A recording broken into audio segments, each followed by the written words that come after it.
Did you ever forget about God? If you ever forgot to pray, that is exactly what you did. It can happen to anyone. I can recall a couple of times when it happened to me. I was simply distracted by the dunya. I was busy doing things, and then all of a sudden I realized I missed prayer. If it happened to you, then what we did at that moment, we weren't thinking about God. We forgot about God, which means our actions were not guided by God because we were not thinking about not only what God wants us to do, but we weren't thinking about God Himself. Prayer, the greatest purpose of prayer is remembrance of God. And if we missed that, if we forgot about that, then we forgot about remembrance of God. In the 29th chapter of the Quran, verse 45, God tells us, and recite that which has been revealed to you from your Lord, and keep up prayer, keep up salah. Surely prayer keeps away from indecency and evil, and certainly the remembrance of God is greatest. Dhikrullahi akbar.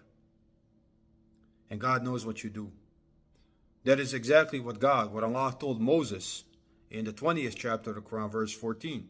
He said, surely I am God. There is no God but me, therefore serve me and keep up prayer for my remembrance. If we don't pray, even if we forget prayer, what that means is that we are not remembering God. Sometimes you can forget, and if you rescue yourself from that by making sure you do remember prayer, that means you are remembering God. But if you start missing prayers all the time, God tells us in the Quran exactly what will happen. In the 43rd chapter of the Quran, verses 36 and 37, God tells us, and whoever turns away from the remembrance of the Most Merciful, we appoint to him a devil, a shaitan, so he becomes his associate. And most surely they turn him away from the path, and they think that they are guided. Because the greatest purpose of prayer is remembrance of God, if we turn away from that, if we neglect it, then what that means is that we are not remembering God, and now we have a shaitan in our ear telling us how great we are doing, that we are guided, that we are Muslims, while we go completely astray. We're also given a precedent of what happened to people before us who neglected prayers. In the 19th chapter of the Quran, verse 59, God tells us, but there came after them, after all the prophets that are listed in the previous verses, an evil generation who neglected prayers and pursued their desires. So they will meet evil, they will meet perdition. If you neglect remembrance of God, i.e. prayer, your life will get harder. This is what God tells us in the Quran. In the 43rd chapter of the Quran, verses 36 and 37, God tells us, and whoever turns away from my remembrance, his shall be a difficult life, and we will raise him on the day of resurrection blind.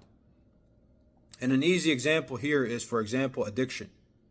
If you keep up your prayers, you have to be sober for them so you can never become an addict. But if you abandon them, for example, you can become an addict, and your life can be a hell in this dunya, in this world, and in the world to come. It's that simple. God tells us that not even our wealth or our children should distract us from remembrance of God. In the 63rd chapter of Quran, verse 9, God tells us, O you who believe, do not let your wealth or your children divert you from the remembrance of God, and whoever does this, they are the losers. And don't think it can't happen to you. It happened to me, and it can happen to anyone. And missing prayer is a good marker of this. It even happened to Prophet Sulaiman, Prophet Solomon. God tells us in the 38th chapter of the Quran, verse 31, after he was shown some fine horses and was distracted by them, he said, surely I prefer the good things to the remembrance of my Lord, until they were hidden in a veil. If you have ever missed prayer like I have, if you have ever forgotten prayer like I have, or if you simply do not pray, then you are not remembering God, and your actions are not guided by that mentality about what does God want me to do in this instance. And therefore you can easily go astray, and then one day, your eyes may open, but it's too late. And this is what the Quran teaches us. Keep up prayer in order to remember God, and remember God in order to control yourself until we meet Him. Peace be with you.